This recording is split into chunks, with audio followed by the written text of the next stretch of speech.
Welcome, nerds and nerdettes, to B10 Official Podcast, brought to you by Bullogna Entertainment, Bullogna Technology and Entertainment News.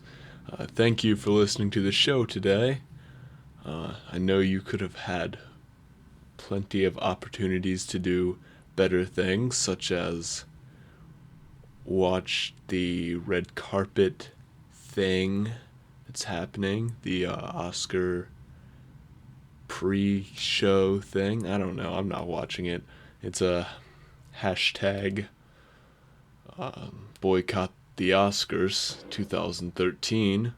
Use that on Twitter. I would love to see that as a trending hashtag or whatever to trend a trending topic. I don't know what they call it on Twitter. I don't use Twitter enough, but I would definitely check it out if you use that hashtag. Don't mind that noise. It's nothing strange. It's just me drinking some coffee and water at the same time. Not simultaneously, separately, but yes, at the same time.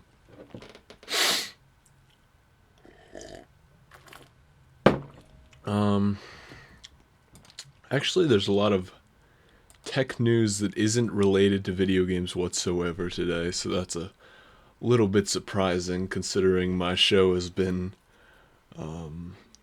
video game related for the past 2 episodes. Even though this is only the 3rd official episode, it feels like I've been on here forever. Not forever. That was a complete hyperbole. It feels like I've been here for a while. Wednesday, the 20th, I believe. Wednesday, February 20th.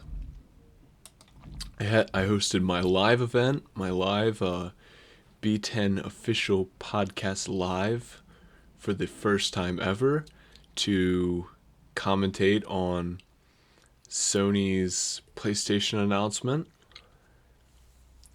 4 announcement. Sorry. I think it went really well. My commentary, at least. I'm gonna cover both separately. My commentary went pretty well. Besides the fact that people were still confused even after I released the clarification video that clearly explained that I was not going to be showing video of the actual event itself. I told people, I said it over and over and over.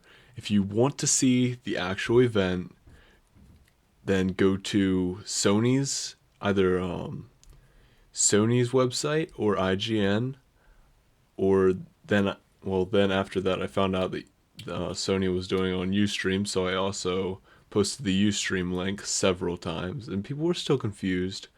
But next time, I'll have to find a way to clarify that a little more, I guess. I guess I wasn't clear when I mentioned several times that I was not showing video of the live event because I wasn't there, so I can't really stream live footage from someone else's. It just wouldn't make any sense. I don't know where to begin there.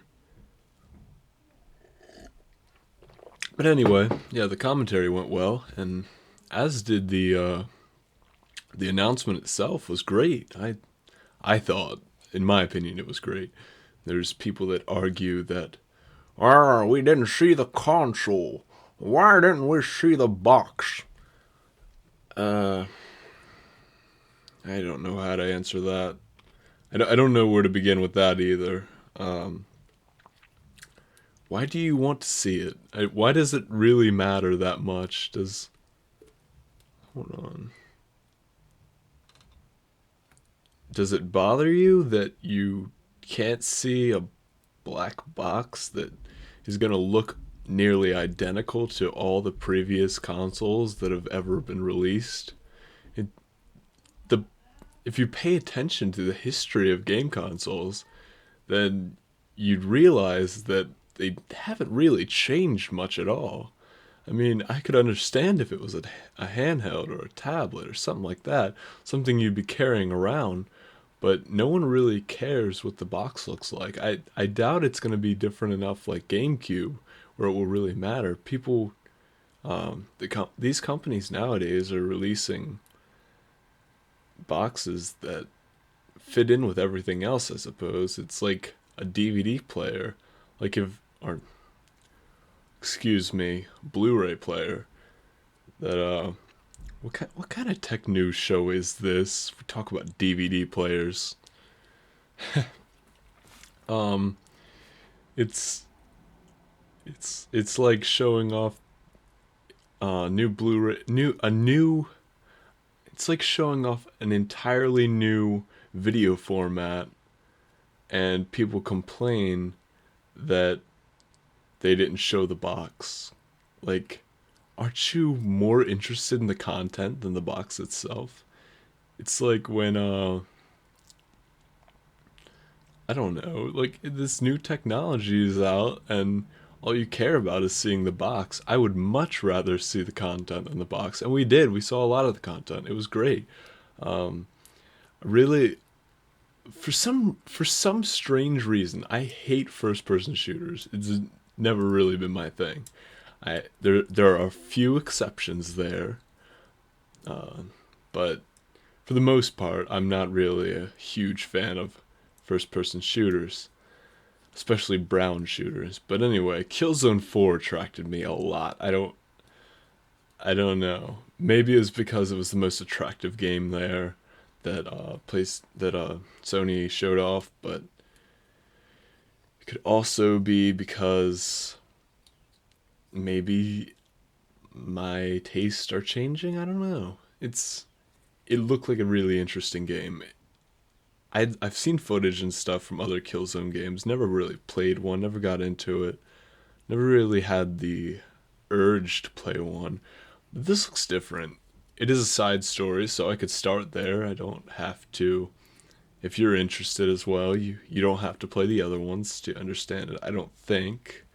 I've heard it's not a direct sequel. It is a side story. I don't think you had to play the other ones though. Don't don't don't take me for certain there because I'm not really sure. I'm not positive that, but I don't think you had to play the other three Killzone games or Killzone Mercenaries for Vita. I believe it's similar to that. It's a side story like Mercenaries. Mercenaries doesn't really attract me either, which is strange that I Killzone Shadowfall looks good. Um, what else? Drive Club looked like Gran Turismo, and for the listeners that were paying attention to my commentary and actually watching the event as well, I was like, "Whoa, what is this? Oh man, it's Gran Turismo 6." That's the first thing that came to my mind when I saw these cars and stuff. It's Gran Turismo 6. Or like there was all these BMW logos, so I thought it was either Gran Turismo 6 or some kind of BMW game. I don't know. BMW has a gaming mouse, so it wouldn't surprise me if they had a game as well. But it was not Gran Turismo 6, it was Drive Club. Yes, indeedy. Not Gran Turismo 6. I didn't expect to see Gran Turismo 6 this early because there's never. They seem to take a while on those. I can't see a Gran Turismo game releasing at launch for PlayStation 4, but anything's possible. I was surprised not to see Little Big Planet 3. Yeah, I was expecting Little Big Planet 3. I've actually been playing Sonic and All Stars Racing Transform uh, primarily because it's from the same developer as Little Big Planet 3 or whatever the next Little Big Planet game is going to be called. Don't again, I'm not positive it's going to be 3. Who knows what the next LBP game's gonna be. But I could see a next gen Little Big Planet game looking really, really good. Um, I believe the other two are they both run in 720p. They won't run in 1080i or 1080p, which is pretty strange. They don't look great compared to other PS3 games, so I hope they do something with the graphics next time. But again, it's not all about graphics. I know that. I'm aware of that. It's just if they can do something about the graphics, I think they should. I'd like it to at least have a high resolution so it looks sharp, you know? I don't want it to look all fuzzy. Plus I play on a monitor, so it looks worse from where I'm sitting because I sit up close to a monitor. And I thought the controller looks nice. It looks a lot better than the prototype. Everyone was complaining about the prototype, and look what came out of it. The new controller looks great.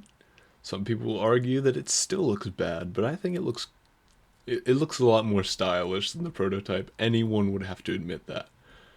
Um, yeah, I'm interested to see what Microsoft has next. Really, it's their move. Microsoft event, some kind of Microsoft event domain was just registered. I covered that on my blog, and you can read that article at bullogna.blogspot.com. And I I I don't know. I don't know what Microsoft could do differently. I feel like they're going to focus on Connect, and everyone hates Connect for the most part, and they really should not do that, but I feel like they will because that's all I've heard about regarding the Xbox 3, the Xbox 720 or a Durango. And PlayStation 4 is alive. So there's some other non-gaming related things that I'd also like to talk about. Um, there has been a mobile phone event going on. I forgot what it's called. So I haven't kept up with it too much because there hasn't been. I mean, it's not that big. It's like MFW, I think. Hold on. I'm gonna confirm that for you. Whatever it's called. Once my computer loads. But anyway, that's not the important part. The name is not important. It is the content of the event. And Samsung, I believe it was yesterday, announced the Galaxy Note 8.0, which I gotta get the specs on that. I gotta pull those. Oh wait, no, I have those pulled up. Never mind. The specs on the Galaxy Note 8.0 are as follows: a 1.6 gigahertz quad-core processor with 2 gigabytes of RAM and a 1280 by 800 resolution. That's a WXGA resolution, and a 5 megapixel camera on the back with a 1.3 megapixel camera on the front. It's also been confirmed that the Galaxy Note 8.0 is a phone. That's right, nerds and nerdettes. A 8.0, an 8-inch screen, a tablet with an 8-inch screen. It's hard for me to even say because it's so hard. It's so difficult of a concept to grasp. It can be used as a phone. It is a phone. I'm not sure what it is actually. I don't even know what to refer to it as. It's not a phablet because it can be a tablet. You can buy it as a tablet or you can just buy it as a phone. And that's going to be a really confusing thing to explain to consumers. Although Samsung is really great with advertising. They are no Sony when it comes to advertising. They're wonderful. But the Note 8.0 is a phone and it is also a tablet, but it's not both at once. It is a phone at some times and it is a tablet at some points. It's really strange. But anyway, the specs on it aren't much different from the current Note 2, so you can't even unofficially refer to it as the Note 3 because besides the screen modification, nothing else has really changed from the Note 2. And actually, the camera, I said 5 megapixel, didn't I, for the camera? I believe I said 5 megapixel. 5 megapixel rear camera. And that is worse than the Note 2. My friends already hate on the current Note 2. Most people I know hate on it because it is too large. I really love it. I think it's the best phone out on the market right now, from Verizon at least. I can't judge other carriers because no one I know around here has any phone from other carriers. Except I know one person with an iPhone 1 from T-Mobile who we kind of pick on every now and then. As a joke, not we don't bully her. It is I'm not into that. It's just a joke. Chill out, guys. Awkward silence. Anyway, the yeah, that's the news for non-gaming related things. Also, wait, one more announcement for non-gaming related technology is earlier this week the Galaxy S4. Actually, nothing about the Galaxy S4 was said. Some guy from Samsung, I believe, tweeted that there's an important announcement that going to take place on March 14th, so be looking out for that because it's probably the S4, since people have predicted since the beginning of time that the Galaxy S4 was going to be announced in March and released sometime in the spring. So it is probably the S4. I currently have a Galaxy S3, so this isn't good news for me. I don't want my phone to be outdated in spring, but I knew this was coming. I wanted the S3 around Christmas time. But, technology is always progressing, so I'm never going to have the absolute best thing at any moment. And at least I'm not one of those people who, at least I don't have the iPhone 5 right now, and then the iPhone 5S comes out, and then everyone's like, "Alright, your phone's so old," and I don't have to deal with that because no one has Galaxy S devices around where I live except me. I don't think I know anyone with a Galaxy S3 besides myself. I think just about all of my friends have iPhones right now. It's really crazy. But I'm not going to get into that because this isn't an Apple bashing podcast. This is a technology news podcast and discussion.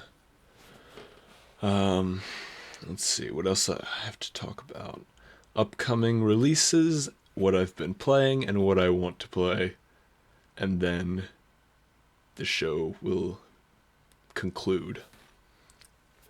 Upcoming releases: Tomb Raider and DMC Virgil's Downfall DLC both release on March 5th. If you previously bought Devil May Cry, the new Devil May Cry that is, then you will get, well, you won't get it, but if you want to, you can get Virgil's Downfall DLC, which extends the story by I think 3 to 5 hours, and you get to play as Virgil. So how cool is that? I finished the game and it was kind of short and I was kind of sad because I loved it a lot, and I'm thrilled that I get to continue the story on March 5th, the same day that Tomb Raider comes out. So I'll be covering both. Nice! Tomb Raider is also a reboot, and of the famous Lara Croft franchise of Tomb Raider games. And I started going on PCGamer.com to find out things about Tomb Raider, since I will probably be downloading it on PC, and I never again will I attempt to be part of the PCGamer.com community. It is a terrible group of elitists, and I hate it, because all they care about is how big the games are and how powerful their PCs are to be able to handle how big the games are. And if a game is linear, like Tomb Raider, like almost every game I like, then they hate it. So that's no fun. That is not nice of them. And so I don't really fit in with that group of people, because I think all they really care about is Crysis 3 and how powerful their computers are to be able to handle it. And I don't really like Crysis, so yeah. Although I'll be trying out Crysis 3 soon, just to kind of see if my laptop, my Alienware M14X, can handle it. It probably can, but not at max settings. I don't expect it to be able to handle it at max settings. I couldn't even handle Far Cry 3 at max settings. In 3D, I could only handle it in low.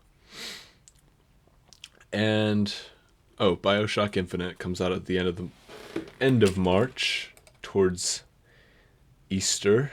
If you want to scare the crap out of your children for Easter, then you can do that.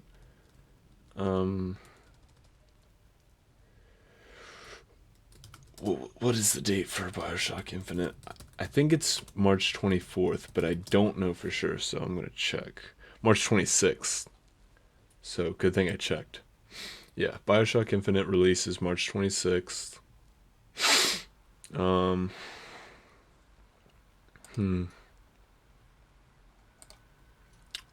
Yeah, and what I've been playing is The Cave, and that is really difficult to play without a walkthrough because I have no idea what to do. I've never played an adventure game, and I mean, I know all about the history of adventure games, but I've never played one, and it is ridiculous. It's definitely different. It's hard to figure out what you're supposed to be doing. I have difficult in the Zelda games to figure out what I'm doing, and they actually tell me, I just forget.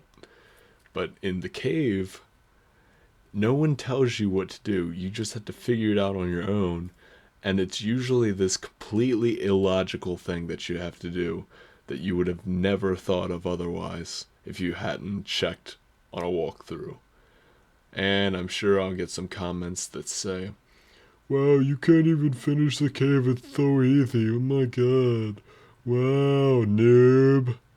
And I respond like, why are you wasting your time complaining about me when you don't have to listen to my podcast? And then he'll be like, not responding to that. Yeah. So anyway, Sonic and All Stars Racing Transform I've also been playing on PC. It's alright. I mean, it's a good time waster. Like Mario Kart. But flying and on boats and with unrecognizable characters. Yeah. Would I want to play Tomb Raider? Obviously, since I already mentioned that. Bioshock Infinite, mentioned that.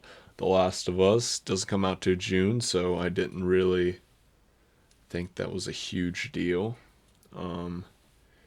DMC Virgil's Downfall, already mentioned that. Killzone Shadowfall for PS4, mentioned that, but it doesn't come out until the PS4 releases in holiday 2013. Soul Sacrifice for Vita, I don't know if I'll be getting that. I don't even know if I want that, but it looks cool. I just there'll be other things, you know. And Tearaway Vita, I don't even think that's been. I don't even think that has like a confirmed release date. I'm not even sure if it's 2013, but yeah, that looks fun.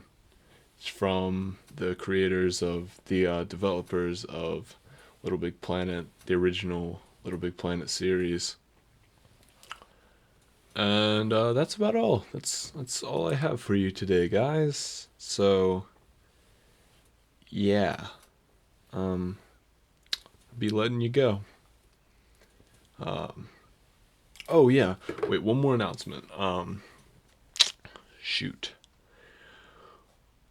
Starting next Friday, we will be airing the we'll start airing the podcast live at 9:30 Eastern on Ustream. I'll keep checking my Facebook page, not my personal Facebook page, but Bullogna Technology and Entertainment News Facebook page for more updates on that. But yeah, we're going to start airing it live at 9 p.m. Eastern every Friday, followed by a Saturday morning release for YouTube and available for Android and desktop optimized download. Yeah, so if you have an iPhone or an iPad, you can't really download it. That's not my choice. It's just Apple kind of locks out downloads. So yeah, you can still watch it on YouTube on an iPhone or an iPad, but that's even now. So there's nothing changing there. And that's about it. That's all that's happening. Yeah, that was just a minor podcast update. So thanks for listening, and I hope you enjoyed your time with me. And if you're interested in joining the show, please let me know. Contact me at you'll find a way to contact me somehow. There's plenty of ways. You can just comment if you want to. I don't care. Yep. See ya.